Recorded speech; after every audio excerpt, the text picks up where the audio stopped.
شیخ صاحب مروجہ آلہ کے ساتھ تسبیح پڑھنے کی شرعی حیثیت کیسی ہے؟ یہ تسبیح کے اگر تسبیح مراد ہے یہ جو دانے ہوتے ہیں 100 دانے تو یہ تسبیح بدعت ہے، ثابت نہیں ہے۔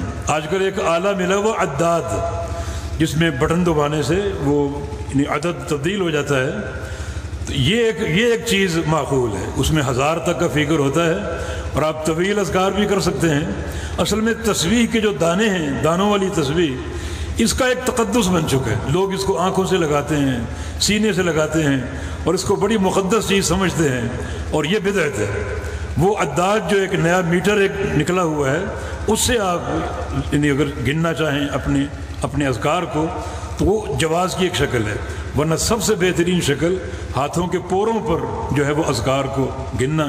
نبی علیہ السلام کا کوئی ذکر 100 سے زیادہ نہیں ہے، اور 100 تک کا فگر آسانی سے آپ اپنی انگلیوں کے پوروں پر گن سکتے ہیں۔ سنت بھی ہوگی دائیں ہاتھ پر گننا، ابو داؤد کی حدیث ہے، اور ساتھ ساتھ پھر یہ مسئلہ بھی سامنے ہو کہ قیامت کے دن یہ ہاتھ گواہی دیں گے، جب انگلی کا ایک ایک پورا گواہی دے گا کہ اللہ کا ذکر کیا گیا، تو یقیناً یہ گواہی اس بندے کے لیے انتہائی مفید ہوگی۔